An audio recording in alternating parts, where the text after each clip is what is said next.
নমস্কার বন্ধুরা, ঐশীস কিচেনে সবাইকে জানাই স্বাগত। প্রতিদিনের মতো আজ আমি একটা নতুন রেসিপি নিয়ে চলে এসেছি। আজ আমি দেখাবো পাঁচমিশালি ঘন্ট। বাড়িতে নিরামিষ দিনে এরকমভাবে পাঁচমিশালি সবজি বানাবেন, দেখবেন এটা দিয়েই সবাই সব ভাত খেয়ে নেবে, মাছ মাংস খেতে চাইবে না। প্রথমেই দেখুন গ্যাসে কড়া বসিয়ে দিয়ে দিলাম সর্ষের তেল। এই তেলটাকে খুব ভালো করে গরম করে নেব। তেলটা গরম হয়ে গেছে, দিয়ে দেব বড়ি। বড়িগুলোকে বেশ কিছুক্ষণ নেড়ে সুন্দর করে ভেজে নেব।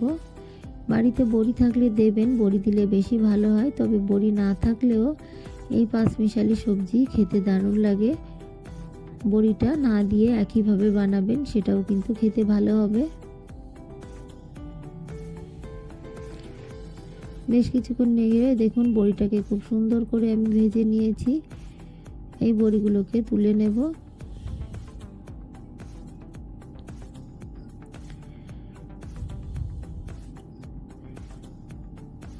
পরিষ্কার করে সব বড়িগুলো তুলে নিলাম।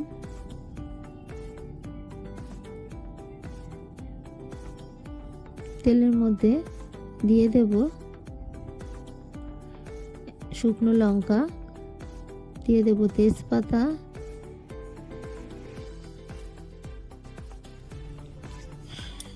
দিয়ে দেব পাঁচফোড়ন। ফোড়নটাকে কয়েক সেকেন্ড আমি নেড়ে দিলাম। ফোড়নটা একটু ভাজা হলে এর মধ্যে দিয়ে দেব কুড়ানো আদা বা গ্রেট করা আদা, আপনারা চাইলে বেটেও দিতে পারেন। দিয়ে একটু নেড়ে নেব।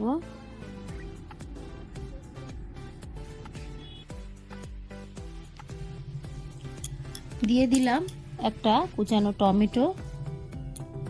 টমেটোটাকে দিয়ে আবারও আমি কিছুক্ষণ নেড়ে নেব। টমেটোটাকে একটু ভেজে নেব।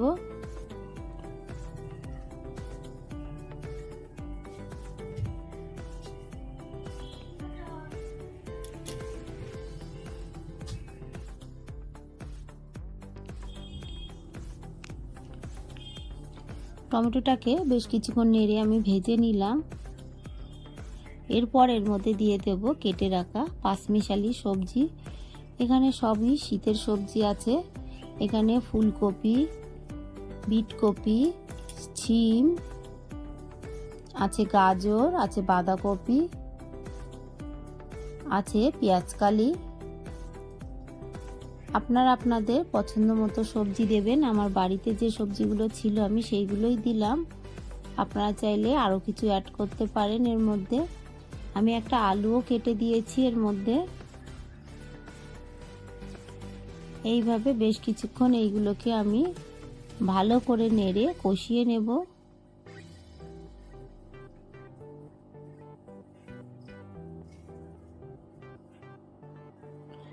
বাঁধাকপিগুলোকে আমি একটু বড় বড় করে কেটে দিয়েছি।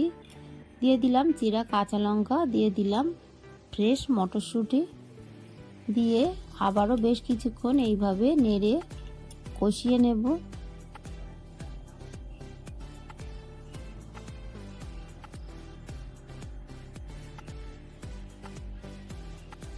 দিয়ে দেব লবণ, দিয়ে দেব হলুদ গুঁড়ো,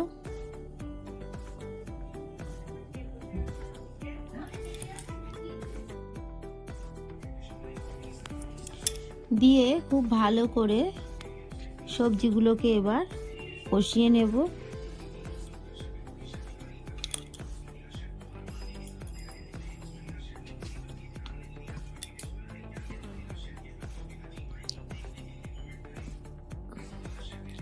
বাড়িতে একবার হলেও এইভাবে একবার পাঁচমিশালি সবজি রান্না করে খেয়ে দেখবেন, এটা সত্যিই খুব ভালো হয়। দিয়ে দিলাম ভেজে রাখা বড়ি, দিয়ে আবারও আমি ভালো করে নেড়ে মিশিয়ে নেব।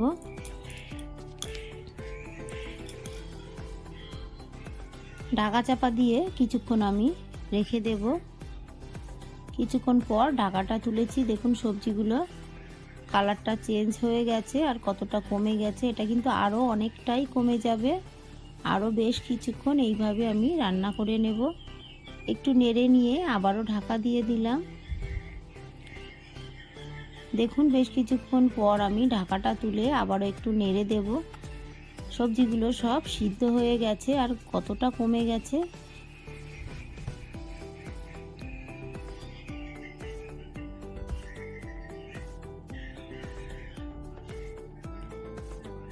দেখুন বিটগুলো সিদ্ধ হয়ে গেছে। এই সবজিগুলোর মধ্যে বিটটাই একটু সিদ্ধ হতে দেরি হয়, তাই বিটটা সিদ্ধ হয়ে গেলে বুঝবেন সব সবজি সিদ্ধ হয়ে গেছে।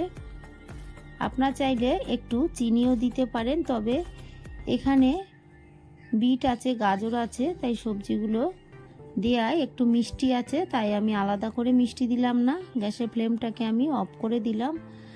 আমার এই সহজ রেসিপিটি আপনাদের ভালো লাগলে প্লিজ আমার চ্যানেলটিকে সাবস্ক্রাইব করে পাশে থাকা বেল আইকনটি ক্লিক করে দেবেন, তাহলে আমি যখন কোনো নতুন ভিডিও ছাড়বো আপনাদের কাছে সঙ্গে সঙ্গে পৌঁছে যাবে।